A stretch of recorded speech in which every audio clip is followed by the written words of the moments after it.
আমি চিত্রা। আমার হেসেলের আজকের রান্না আপনারা গাজর দেখে তো বুঝতেই পারছেন আমি আজকে কি করব। এই যে আজকে করব গাজরের হালুয়া। গাজরের হালুয়া করতে আমি এখানে গাজর নিয়েছি আর এখানে 500 দুধ নিয়েছি। আগে গাজরগুলোকে ভালো করে ছাড়িয়ে সেদ্ধ করে নেব আর দুধটাকে ছানা করে নেব। আমি গাজরগুলোকে এইভাবে ভালো করে খোসা ছাড়িয়ে নিয়েছি। এবার এগুলোকে টুকরো টুকরো করে কেটে আমি প্রেশার কুকারে জল দিয়ে দিয়েছি। প্রেশার কুকারে 3-4টে সিটি মেরে নেব। এদিকে দুধটাও বসিয়ে দিয়েছি ছানার জন্য। আমি গাজরগুলোকে এই রকম টুকরো টুকরো করে কেটে নিয়েছি। এবার এগুলোকে প্রেশার কুকারের মধ্যে দিয়ে 3-4টে সিটি মারব।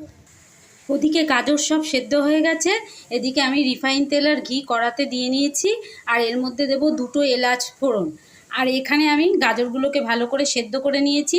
এবার হাত দিয়ে হোক হাতা দিয়ে হোক ভালো করে চটকে নেব। আর এখানে আমার ছানাটাও জল ঝরানো হয়ে গেছে আর নিয়েছি কাজু কিশমিশ। এদিকে ঘি আর তেলটা ভালোই গরম হয়ে গেছে। আমি এর মধ্যে একটা এলাচকে এইভাবে ফাটিয়ে দিলাম আর 2-3টে এলাচ আমি একটু গুঁড়ো করে দেব। এইভাবে ফাটিয়ে দিয়ে দিচ্ছি। দেওয়া হয়ে গেছে। এবার আমি ওই যে গাজরটাকে পেস্ট করে রেখেছিলাম এই যে এটাকে এর মধ্যে দিয়ে দেব।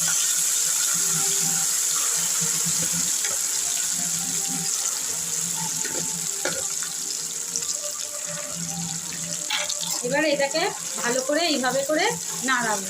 নাড়ালে তেল আর ঘিটা এর সাথে সব মিশে যাবে। আর এর মধ্যে দেব আমি একটা তেজপাতা। আর মিষ্টিটা কিন্তু আমি এখন দেব না, একটু ভালো করে নাড়িয়ে নিই তারপরে মিষ্টিটা দেব। এই দেখুন বন্ধুরা, তেল আর ঘিটা গাজরের সাথে একদম মিশে গেছে। এবার আমি এটাকে অল্প আঁচে এইভাবে অনেকক্ষণ পাক করতে হবে। 5-7 মিনিট এইভাবে পাক করে তারপরে এর মধ্যে মিষ্টি দেব।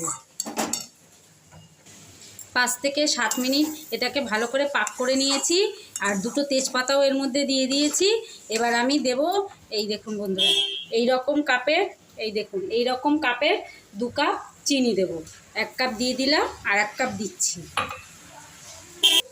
গাজরের হালুয়াটা প্রায় হয়ে গেছে। এবার ওই যে আমি ছানাটা রেখেছিলাম জল ঝরিয়ে, এবার ছানাটাকে আমি এর মধ্যে দিয়ে দেবো আর পরে কাজু কিশমিশটা দেব। ছানাটাকে ভালো করে এই গাজরের সাথে মিশিয়ে নিই। এইভাবে করে ভালো করে মিশিয়ে দিই। দেখুন বন্ধুরা কি সুন্দর কালার এসছে হালুয়াটা। ঠিক এইভাবে করে সব ছানাটাকে আমি ভালো করে গাজরের সাথে মিশিয়ে দিয়ে নিই। যদিও এখনও হয়নি, আর একটু শুকনো হবে হালুয়াটা। এইভাবে সব ভালো করে মিশিয়ে দিতে হবে।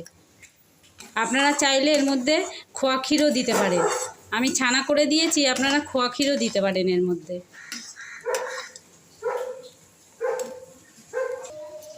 এই দেখুন বন্ধুরা, হালুয়াটা একদম তৈরি হয়ে গেছে, খুব সুন্দর হয়েছে। এবার আমি কড়া থেকে নামিয়ে নেব আর এর মধ্যে এই দেখুন এই 3টে এলাচকে ভালো করে গুঁড়ো করে দিয়ে দেব আর দেব ভিজিয়ে রেখেছিলাম কাজু কিশমিশ, সেইটাকে আমি এলাচ গুঁড়োটা এর মধ্যে দিয়ে দিলাম নামানোর আগে আর দেব কাজু কিশমিশটা।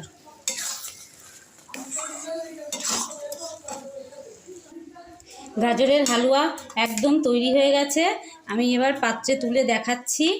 আপনারা একদিন এইভাবে তৈরি করে গাজরের হালুয়া খাবেন আর অবশ্যই কমেন্টে আমাকে জানাবেন যে গাজরের হালুয়া কেমন হয়েছে। আর এর মধ্যে ওপর দিয়ে আমি এইভাবে কাজু কিশমিশ ছড়িয়ে দিলাম। আপনারা পরিমাণ যেমন মনে হবে কাজু কিশমিশ সেইভাবে দিতে পারেন। এই দেখুন বন্ধুরা, গাজরের হালুয়াটা কি সুন্দর দেখতে হয়েছে। এইভাবে একদিন বাড়িতে তৈরি করে খাবেন আর অবশ্যই কমেন্টে জানাবেন যে গাজরের হালুয়াটা কেমন হয়েছে। ঠিক আছে, দেখা হচ্ছে অন্য কোনো রান্নার সাথে। ভালো থাকবেন, সুস্থ থাকবেন আর অবশ্যই আনন্দে থাকবেন। আর এইভাবে গাজরের হালুয়া একদিন তৈরি করে খাবেন এবং বাড়ির লোকেদেরকে খাওয়াবেন।